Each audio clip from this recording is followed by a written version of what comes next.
Hey everyone, thanks for joining us. I'm Samantha, and this is Trans IRL. I'm so glad to be back on the air with this, the first episode of our second season. The feedback from the first season was so overwhelmingly positive, and so many amazing individuals had a chance to share their stories here. A lot's changed in the last 9 months, but the importance of sharing and normalizing trans narratives has not. If anything, it's only become more important to share our stories as attacks on transgender identities and legal protections become more prevalent. Before we get too much further into the episode, I wanted to introduce TransIRL's new director, Stephen. Welcome, Stephen. Thank you, Samantha. It's really amazing to be a part of the show. I've been a fan of the show, and I represent many, many people who've been inspired and informed by the show and your 21 episodes. And I'm a big fan of Sam Inc. I can't tell you. I've just been personally touched by your candor and the stories that you've shared. And so I wanted to see the show back. So here we are. So let's go. So I really appreciate being here. Let's do it. Well, I appreciate your help in getting everything up and running here. Many of you will remember Addison Zimmerlin, who supported the show from the director's chair for season one. Addison was instrumental in getting the show into production, and it would not be a shadow of what it is today without her commitment. Although other obligations are keeping her from supporting the show directly today, her contributions, including design, software implementation, and process development, will continue to support the show with her blessings. So thanks again, Addison, for your help and support. And yes, big thanks to you, Addison, as well. You made it so easy to drive the Trans IRL bus. Addison was in Santa Monica, and I'm on the opposite coast in the East End, coming from New York. So we are a almost bi-coastal show. Her design's fantastic. The show looks great, and I'm going to be sure to keep true to her vision as we go along. Another thing that Addison did was she managed the YouTube and the Facebook chats, and I will be doing the same as Samantha talks to our guest tonight. So if you do have a question for the show, please feel free to leave it in the chat. Either if you're watching on Facebook, just leave a comment right underneath our live stream. We'll catch it. And also you can leave a question in the chat. It's really going to be a great show. All right, let's get into it here. 2020 marks a watershed election year here in the United States. Besides the presidential race, numerous governor and U.S. Senate and House seats are up for grabs, including those in states which have submitted bills designed to take away the rights of transgender students and individuals. At the same time, we've seen an incredible increase in representation of transgender individuals who are entering the political arena by running for office. Our guest this week is running for city council in Wheeling, West Virginia. Wheeling is a working class city in the northernmost part of the state. It's a city that has felt the shift in the national economy harder than many places has. Wheeling is now on the precipice of a new era of growth and opportunity, and our guest has plans on how to lead it into prosperity. So with that, I'd like to welcome Rosemary Ketchum, City Council candidate for Ward 3 in Wheeling, West Virginia. Welcome, Rosemary. Thank you so much. I'm so excited to be here. I've been following your story for a while now, and I have to say, you just exude positivity. And if you're not already following Rosemary on Facebook or Instagram, you absolutely have to. You are an inspiration for everybody. But I wanted to start off and give you a chance to tell the audience a little bit about yourself, a little bit about your experiences growing up. Yeah, so I grew up in a blue-collar family like most folks in Ohio, West Virginia area. And growing up, I'm 26 years old. I grew up in the late 90s, early 2000s. Folks like my parents did not understand very much at all about the LGBT community. I can remember Will and Grace being the first foray into LGBTQ community. And for my parents, that was their first introduction into what it meant to be LGBTQ. Of course, there was very little trans representation on there, but growing up, my parents were, very interested in learning, everything about the LGBT community. They might not have had all the tools or the language, but they did their best to learn. Yeah, it's funny that you bring up Will and Grace. For a lot of us growing up, the first exposure we had to the LGBT community was television, right? Either television or internet was the first exposure that we had there. Um, for you personally, though, as you were growing up, when did you first realize, that you may be transgender? Great question. I was 5 years old when I can first remember that there was a distinction between what it meant to be a boy and what it meant to be a girl. But before that, my parents, would tell me that I acted more feminine than, my brothers did, or, other boys my age. And, whether that meant that I would, walk around the house in my dad's long shirt, belting it at the waist, or simply, identifying with female characters that I saw on movies and television. My parents recognized that early on. They did not necessarily take it seriously. They thought, that I was just a kid trying to express myself. And also, what many transgender people hear early on is that it's just a phase. And for my parents, that was a very comfortable, phrase to use, because that's what they really believed. And it didn't come out of a place of, bigotry or hate or discrimination. Truthfully, it came out of a place of, ignorance, that they just did not know what this was. So I did not stop behaving more feminine than my brothers or other kids my age. And so my parents began to realize that it was something a little more. And so for them, I was a real trial, I would say, in the best way possible, because I was their first kid. I was their first son. And I think for my mom and dad, it was somewhat difficult, but they embraced it as soon as they, I think, gained the language and the skills to understand it. So it sounds like you really had good support from your parents. Even if they didn't necessarily understand it, they were willing to listen and, work with you to help you be who you are. Right, absolutely. So, an example would be schooling. I was a public school kid, just like my brothers and my sister. And it wasn't until I had an altercation with a boy in a bathroom that my parents thought, my goodness, this kind of bullying or issues like this probably won't end, and may only get worse and exacerbate the issue. So I remember being a kid, I think I was in 4th or 5th grade, and my mom, said, would you like to stay in school or would you like to be homeschooled? And I really loved going to school. I loved my friends and the entire public school experience. But what kid does not love to stay home all day long and learn? So I chose to be homeschooled. And I was homeschooled from elementary to middle to high school. And looking back, was the best decision my parents could have let me make. And it was for them just a no-brainer. But again, in retrospect, it was perhaps, something that saved my life, or, at least supported my, self-discovery of who I was.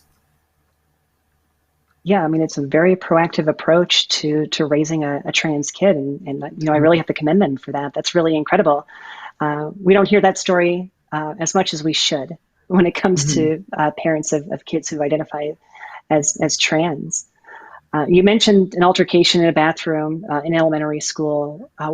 What other difficulties did you face growing up? What was the response like from your friends and besides your parents, the rest of your family, your brothers and extended family? My family has been supportive since I can remember. That does not mean there weren't times of misunderstanding or miscommunication.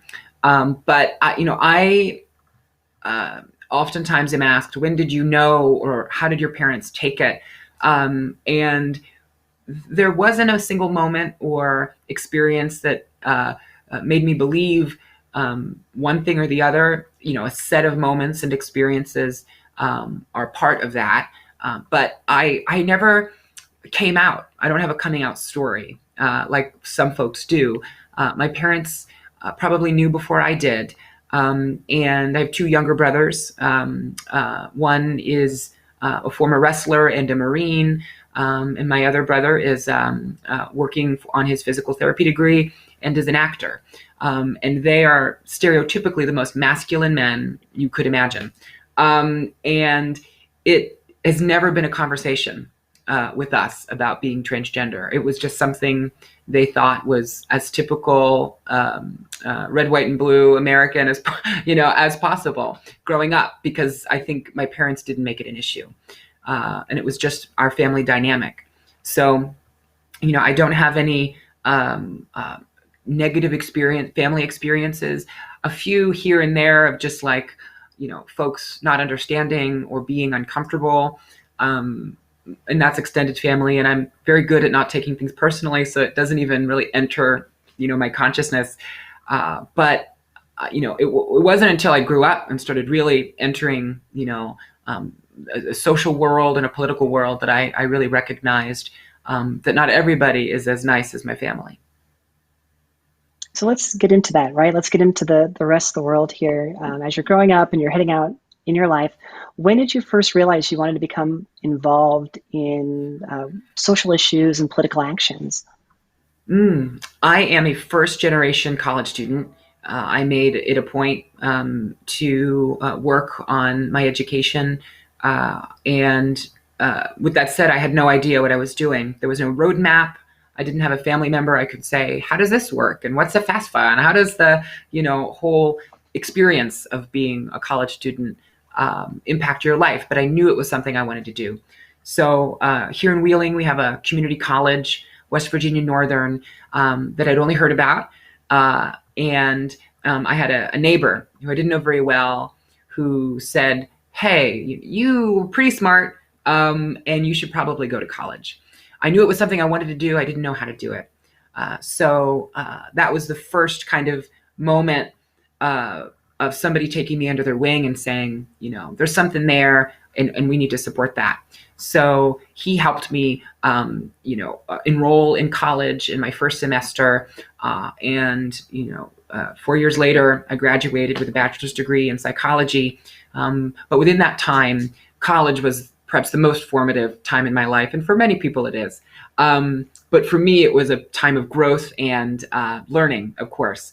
I joined my student government association in my, I think, second semester at my community college. And I joined the board of governors of my school as well, which is, I think, atypical of some institutions, letting a student, represent and vote on millions of dollars worth of expansion and development. And I think, looking back, I think that was the first time I had an inclination toward politics and governance and working for others.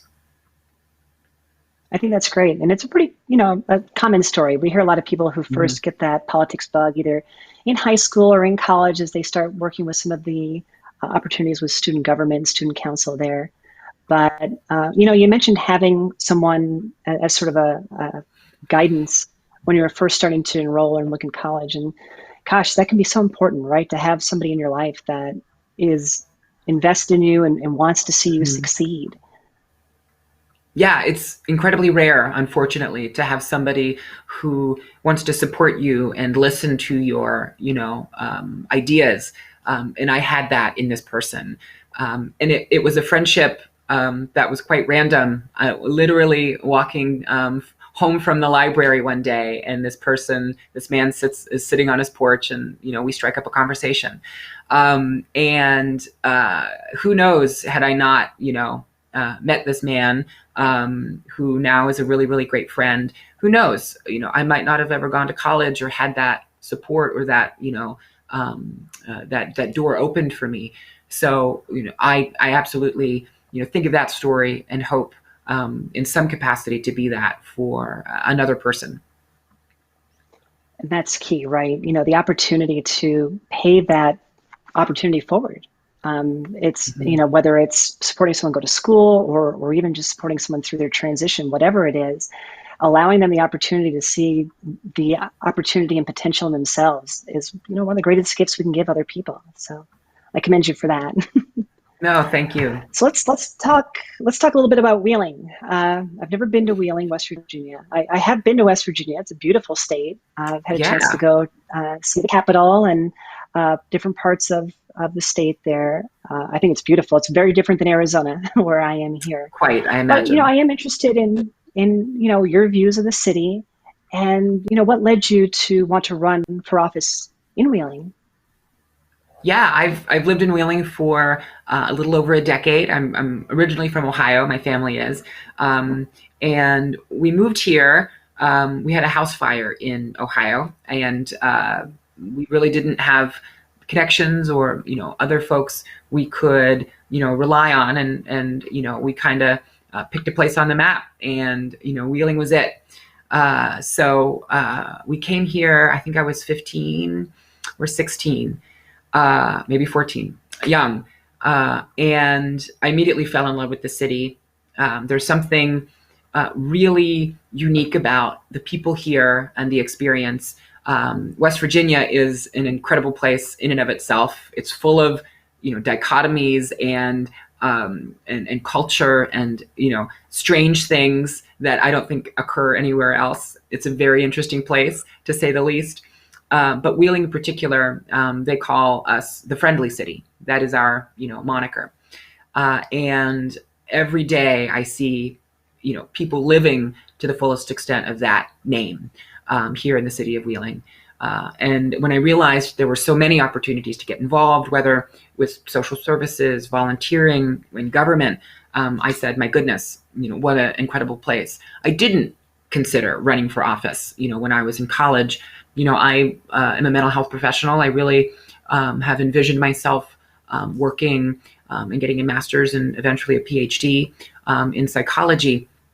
But when I realized that there was so much need in local politics for transparency and honesty and, quite frankly, mental health, I thought, maybe this is where I should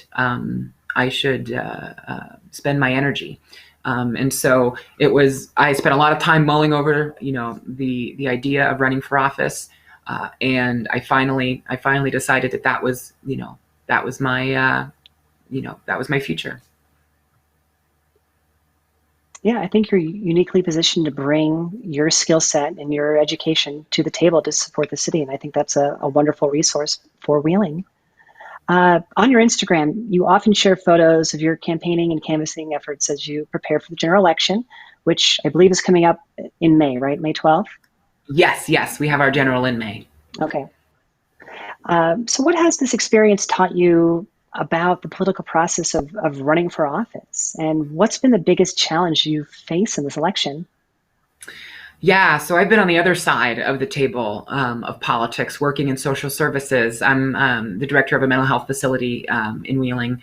And, being at the other end of the table, on the other side of the table, you realize there are a lot of areas where city government and, the private sector, nonprofit organizations as well, should be collaborating and working together. And I just did not see that happening at a level I thought would make us successful as a city, serving people. And, in my eyes, I thought, if they call us the friendly city, it's time we started acting like it. And so we have issues including homelessness throughout our city. Addiction, of course. The entire state of West Virginia has been uniquely struck by high rates of substance use disorder, overdoses as well. And we also have issues with vacant properties. The city of Wheeling at one time was a manufacturing hub of the entire country. Some of the richest folks in the world lived here in our heyday. But those times are long gone. And so is that energy, and so is that money. So our communities have really reflected that change, and not in a good way. So making sure that we work so that folks have opportunities in our city is, at the end of the day, the goal. We want to make sure we are building a city people are more excited to move to than from. And I don't think that makes me unique necessarily. It just, hopefully shows that we're taking skills that are really, really beneficial in the nonprofit human services sector and saying those skills are equally, if not more so, important in government. And I think that's what we should be striving to do. I mean, you've got my vote, so Oh you're my good. goodness. Thank you. And the campaign trail has been very, very exciting. I've built Yeah, I think, I want to talk about that quite a bit here. yeah, You know, I love your photos when you reach like city limits, right? Where you've literally gone yeah, door to door and talked to people. And I think, that's just an amazing way to be a politician, right? Is to actually greet people, see people face to face. I think right. that's amazing. I think it's incredible. And you've now spoken with so many people in your campaigning efforts. Mhm. I am curious though if your gender identity ever comes up in any of those conversations, or if it's affected your campaign at all. We are definitely running to win, so we are knocking on just about every door that we can in our ward, and it has come up. I've made sure that my gender identity is one of the last things I talk about, because for a lot of people, they couldn't care less, honestly.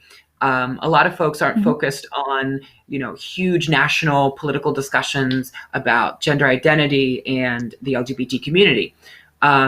They are focused on, whether that pothole, in their front yard is going to get fixed, or whether their street light is ever going to get turned back on, or concerned about their, public schools. And so it isn't that I'm neglecting or, afraid to talk about, the topic of being transgender and a transgender candidate for office. But I try to be as relevant as possible. And nevertheless, it is absolutely something that folks are interested in. And I would be, one of, if not the first transgender elected official in the state of West Virginia. And so people are thinking about it, and it's something they're focused on. I've had a few interesting moments door knocking in the city. One that comes to mind was actually on our first day door knocking 2 months ago when we started door knocking. Me and my volunteer, Laura, were in a part of our ward that is a little bit separate from the rest. It's kind of a wooded area, but a close neighborhood. And we thought we really needed to talk to those people first. And so we went up there, and this is also part of the community that is in 2 counties. So one county can vote for us, one county can't. So we, in our on the app that we were using, it did not define where we should be door knocking. So we walk into a local bar, and we think they should know. And so we walk into this bar, and if you've ever seen like an old Western movie where somebody walks into a saloon and the music cuts and everybody stares at you, that is exactly what happened at this moment. And so I walk up to the bartender, me and my volunteer, and we ask, hey, where does the county line end, so we know where to door knock? And they said, Ohio County is in the men's restroom, and Marshall County is in the women's. And we all laughed, and so we said thank you, and we left. And so we did our entire canvas and came back as it got dark. And we had parked our car in their parking lot because there was no parking anywhere else. And so as we're getting into our car, a person from the bar runs out and says, hey, wait. And immediately my heart drops, because I think, oh, yikes, they're upset that we parked here and we're here for hours. And this man runs out and he says, we roll down our window, and he kneels down and he says, hey, you never introduced yourself. And I apologized, and I said, oh my gosh, of course, my name's Rosemary, I'm running for office. And he said, you are the worst politician I've ever met. And I said, thank you, that's a compliment compared to what we've had. And he said, do you want to know something? And I said, sure. And he said, I'm gay. And when somebody says that, you're like, oh, okay. We were just like, great, awesome. And he said, when you left, a few of us started talking. And Joe over here said, I think that was a guy. And Mary said, no, it couldn't have been. And then Henry said, I think it was. And my volunteer and I are sitting there, and we were like, oh gosh, what's happening here? Where is this going? Right. And then he says, and then we all just said, hey, if this person is willing to come and, knock in the freezing cold and ask our opinions about something, they must be doing something right. And then he said, can I get a few more of your business cards and your flyers? Everybody would like one.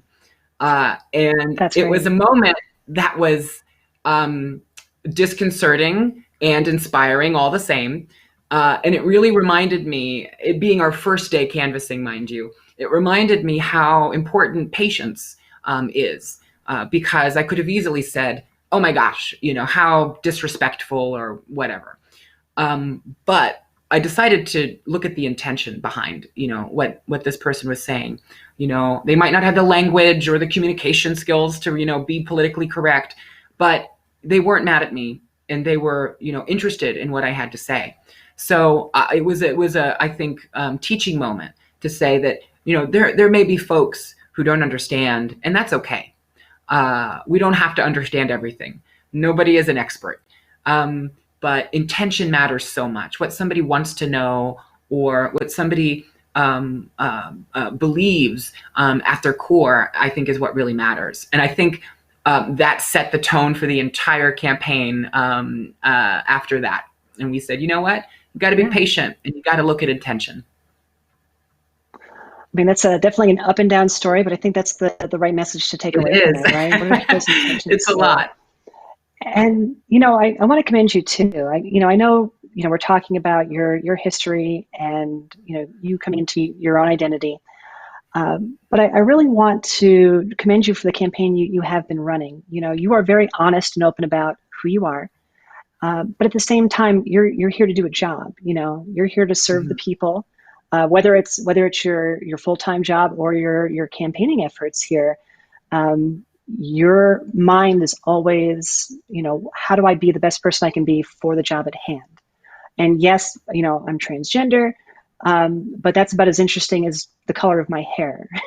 Right. And I think that's the right approach for so many people that have only, known trans people through television or the internet, who they don't understand that, we're just here just like you are, and we're all trying to do our best. And I see you go out every day and do your best. And I'm just incredibly proud of you. As a woman, I'm incredibly proud of you for your efforts and for everything you're doing to support the city of Wheeling. And I commend you for it. Thank you so much, Samantha. It means the world.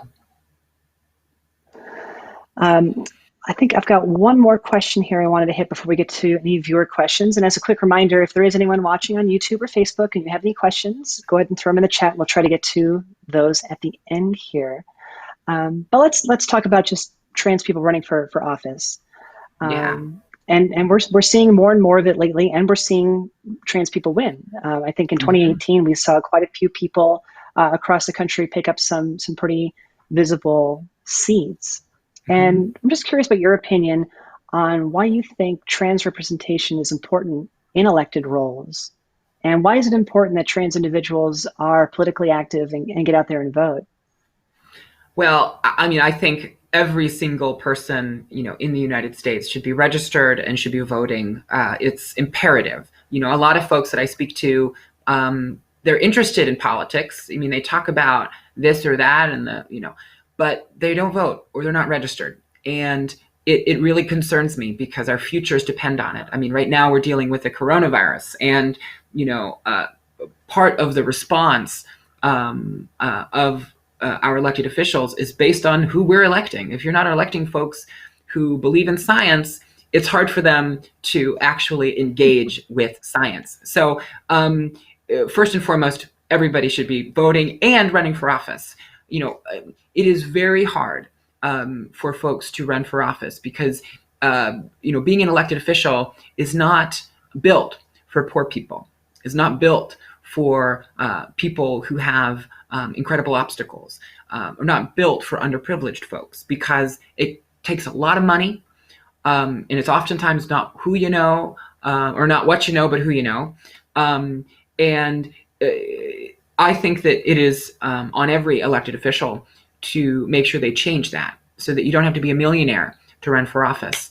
And And I think that, seeing trans people across the country run is really indicative of this change, that you don't have to be, a cisgender, white, straight guy to win, when you kind of knock down the first domino, you realize what's possible. So, candidates are running, and I think they're winning because they aren't tokenizing themselves. They're not saying, vote for me, I'm trans. They're saying, vote for me because of these issues. And that's a huge takeaway there. You're absolutely right. No trans individual is going to win an election as a token, and that goes for any other minority out there. Every vote is fought for, and trans individuals or other minorities who are winning offices across the country and across the globe, they're winning these elections because they are the best candidate for the role. And that is such an important takeaway there. Exactly. And trans candidates are organizing the hell out of their districts and their wards. And that makes the difference. I'm running with folks in my ward who may not knock on a single door. And I don't know what it says about them, but the fact that our campaign really, really wants to win, I think shows that you run to win, not because you want a shiny nameplate or because you want a flattering headline in the Sunday paper, but because you want to make sure that the values of your community are reflected in the actions of your leadership. That's the goal I think anybody should have who runs for office. I think you put it perfectly. Awesome. So that's all the questions I had for you. I do want to take a turn here to some questions that were submitted earlier this week. So if you're new to transirl, a couple of days before we go live, we have a window pop up on our Instagram and Facebook where you can actually submit questions to the show. So we're going to take a look at some of those questions. And if anyone in the chat who's watching live right now wants to throw in their questions, go ahead and do that. But let's go ahead and get over to the first question that was submitted here. And that is, what are the largest barriers to running for office as a trans person? Good question. I think there are large explicit barriers and large implicit barriers. One of the explicit barriers is money. And I don't think this is necessarily, relegated to trans people, but it takes money to run for office. I'm running for a city council race, which is, a pretty low on the totem pole compared to state, federal offices, but it still costs to run. And so money is a big one. Connections, unfortunately, the trans community has often been on the outskirts of society and demonized, for decades. And so it's been hard for some trans people to build, social, financial, connections. And that it's been one of the easiest parts about my experience, because I have been able to build those connections, for years before I started running. But for other folks, it's not as easy. Those are, I would argue, are the explicit, difficulties. The implicit ones are is the culture. Our culture is not friendly, to folks who don't look like other folks. And it does not mean that is a zero-sum game that you're going to lose regardless. But it does mean you have to work extra hard. I've spoken to, Black women who have won elected office here in West Virginia, and they say, I couldn't run a typical race. I have to be twice as good, twice as smart, twice as fast. And unfortunately, I think the same rules apply for a lot of trans folks. You couldn't phone it in. And you shouldn't phone it in. You should be working twice as hard and twice as fast. But it is interesting to see some double standard there. Between traditional candidates and fresh candidates, I'll say. And I think you're actually going right into the next question we had from our submittals here. The second question we had was, what advice do you have for trans individuals who are wanting to run for office? So I'll let you just keep going there. Yeah. Run, first and foremost. Secondly, build a good team. I could not be running right now if I didn't have a good team. I have incredible folks who support me and are absolutely a part of this as well. I know folks who run for office all by themselves, and it seems so totally asinine to me. If you're running for public office, you should probably involve the public, as part of that effort. And so building a really, really good team and working on yourself. I work in mental health, so I have the privilege of always thinking about, my own psychology, my own mental health. But I find that a lot of folks don't, either they don't go to therapy or they don't think about, their own behaviors and how that relates to their thoughts and their psychology. So I think that everybody should be thinking about their mental health. And I find that trans people are particularly good at that because we couldn't afford not to be, thoughtful about those things. And so just knowing who you are, I think, is the most important thing about being confident enough to run. All right. Our next question here. This is actually a question I'm kind of curious about as well. How does somebody start fundraising for a campaign when they're trying to run for office? Yeah, so there are some traditional ways and some unconventional ways, and I've heard them all. I think what has worked for me is really counting on my friendships. And I've had some strangers donate to my campaign because they believe in the message, and I'm so grateful to that. I've had campaign donations from Seattle, I think, and Washington, D.C., Texas, I believe, but and that's amazing. I love that. But really, if somebody believes that you are capable of doing the job and you should be representing them, their dollar matters so much. And so to start fundraising, it's hard. It's one of the hardest parts about running for office because it's awkward and uncomfortable. And I find the biggest obstacle is actually your own mentality. People give money to all kinds of things. I give my money to TJ Maxx every week, and they're not running for anything. So I think that people are willing to give, but they need to know who you are and your message. So I think for me, realizing that when I ask for money, I'm not asking money for me. I'm asking money so that I can run a campaign to represent many, many people and the ideas that we believe in. And when you frame it that way, it's so much easier to say, thank you for your support. Thank you for your money and your monetary donations, because it's symbolic more than anything. That's the touchy-feely way to do it. The real way to do it is to set up an ActBlue account or something similar, depending on maybe the party you're running, and make sure that you have folks give monthly donations. That's the most, I think, important thing to do, even if it's $5 a month, honestly, because that adds up. I think I'm giving a few $100s in many different campaigns right now that I believe in and that I support. And so it's not easy, but it's totally worth it. And yeah, I think that's it. That's good. All right, on to the next question here. How can I help my daughter build her confidence in going out in public while transitioning? Yeah. I know, that's a good one, right? You have to remember back to when we first started presenting and coming out in public. It's incredibly strange and awkward. Yeah, and I think we build up a worst case scenario every time we, step out of our home. When we were younger, I started really stepping out when I was like 11 and 12. And I was terrified. I didn't know what was going to happen.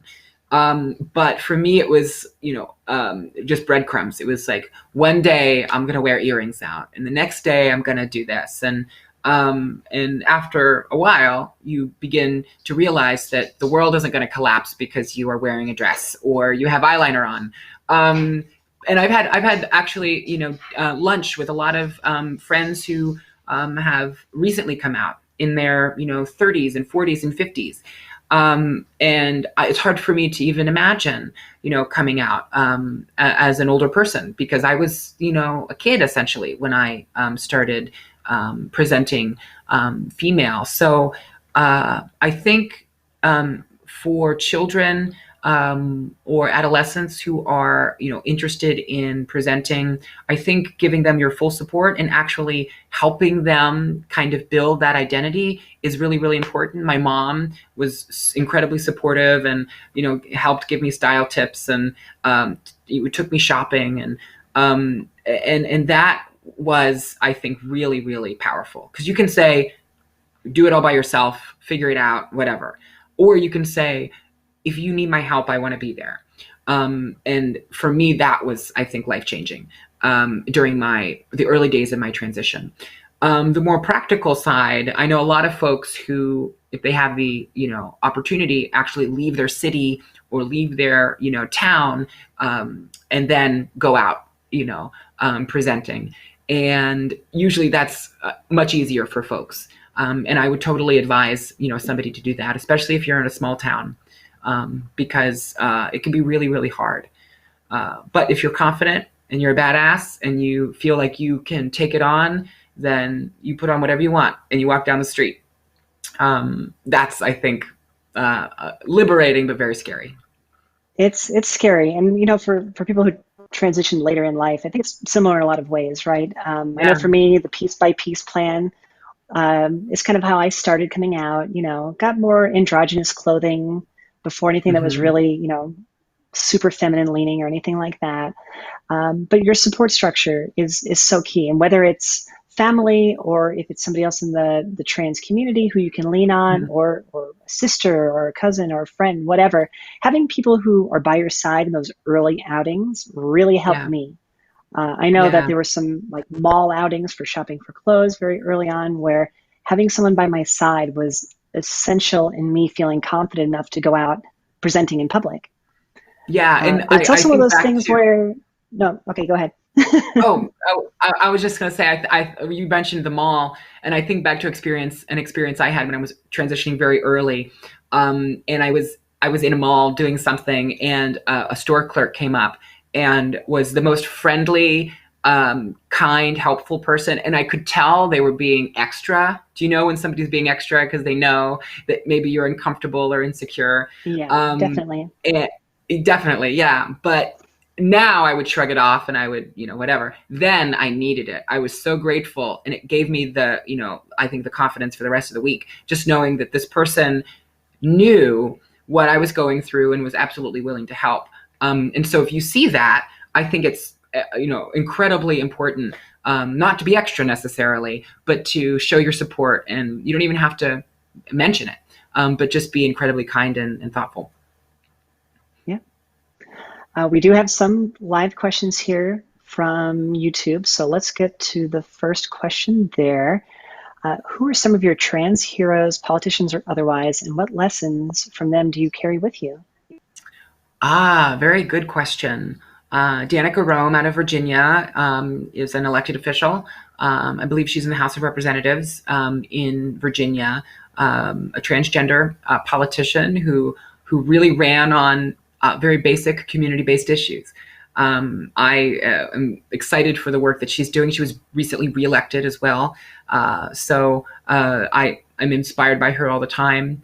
I follow Laverne Cox on social media, and she's really killing it and giving a voice to so many folks. Janet Mock as well is a very, very powerful advocate. And somebody that I am absolutely, impressed by all the time, and I hope someday to meet. And the trans, folks that I meet in my community. I have, many trans friends who I've met either online or in the state here, who are living their lives and might not have the privilege of being on a show like this, or to be an advocate, or have the platform. But they're doing it every single day. And, if I, sometimes I feel like I'd explode if I didn't have, audiences to talk to and, clients to, help. So I'm always inspired by folks who, every single day are doing it, unapologetically and without any, real acknowledgement of the courage and perseverance that, being trans in America requires. So, when I see that, I am always humbled by the folks who do that. Definitely. And I think for me, I really looked up to people who came before me in the trans community. A lot of my ability to come out and be myself is built on the foundation of people who were visible before I was here and who took those steps. And I mean, there's too many people to even name, but Lynn Conway at the University of Michigan, she put together a website in the very early 2000s about trans people who were successful in their lives and their careers. And that was one of the first times I ever saw trans people represented in a positive light, where no, you can be transgender, you can transition, and you can still have a normal, loving, fulfilling life. And Right. seeing her stories were so important for me. And even though it would still be years until I was able to come out for myself, just knowing that other people were successful was so important for me. And I'd also say, I mean, obviously I've got the community on Instagram. There's so many people out there who are killing it every day, who are sharing their experiences, who are being bold and open. And there are so many people I can't even name, but I think that's such an important resource for the community. It's something I've really watched and enjoyed develop over the last couple of years here. And I think it's fantastic. I think it's fantastic that the community has a voice and that people are feeling more and more comfortable in sharing their stories.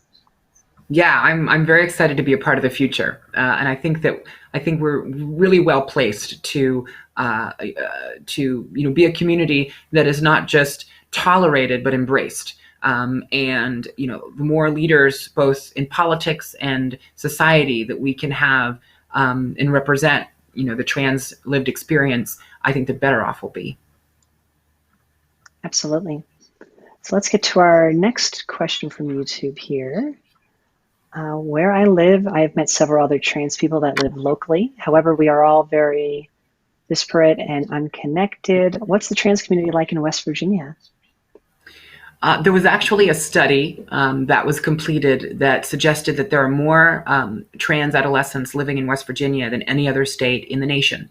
And it was a very interesting study that I found and I used. I actually gave a presentation today at a local college. And I cited the study and I said, this is the world we're living in, whether you like it or not. The trans community is thriving in West Virginia, despite, some of our legislators' best efforts. We have a legislator in the southern part of the state who threatened implicitly that he would drown his children if he found out they were LGBT. And this is a person who represents other people. Can you imagine that? I mean, somebody who represents decent human beings, that represents other parents. Oh my gosh, to even say that. Right. To be a trans person in his county or in his, presence, God forbid, I could not imagine. And so that is one, part of the spectrum. And then we have, the opposite, of folks living their best lives here in the state of West Virginia, out and proud, and persistent. That is, I think, key. And so that's why in the beginning, I called West Virginia a very strange place, because somehow those two worlds can exist, in the same mountain. And here we are. And so I'm very interested to see what the future holds for West Virginia. I'm very proud of our state and what we're doing. I'm going to lobby very soon with the folks from Fairness West Virginia for something called the Fairness Act that would essentially protect LGBTQ folks from housing and workplace discrimination. West Virginia does not have statewide protections. We have them here in Wheeling and a few other, places, cities in the state, but not statewide. And so that's something we're fighting for. And we have some really, really progressive, thoughtful legislators that we think we can get that done. That's awesome. A great opportunity to change the political nature of the state, which kind of ties into our last question from YouTube here. So let's pull this one up. Do you feel more trans political members will help us change the views and regulations for those trans individuals currently serving in the military or wanting to serve? Absolutely. One of the biggest issues I find for folks who may be voting on pieces of legislation that involve, transgender military service, one of the biggest obstacles is that they do not know a transgender military service member, or maybe even a transgender person at all. And so that, I think, distance between the legislation and reality is so dangerous, is very, very dangerous. And it's something we've seen with the Trump administration, consistently disregarding, the lives of trans people, whether they're in the military or not. And so it is imperative that we are electing folks who understand the basic, human rights that we are privileged to have as Americans. And serving your country, use something that people aspired to do and still do. But for so many trans people, I couldn't imagine serving my country that does not serve me. And I give everything, all of my, admiration to our service members and transgender service members, because they are putting up with a lot. And so what does change the narrative is your participation, calling your state senators, calling your House of Representative members and saying, hey, I might not be connected to this issue, but it matters to me. Or if you have a personal story, that's even better. Because the one thing that politicians are susceptible to is pressure. We can't always count on them to do the right thing, but we can count on them to fold under pressure. We've seen it countless times.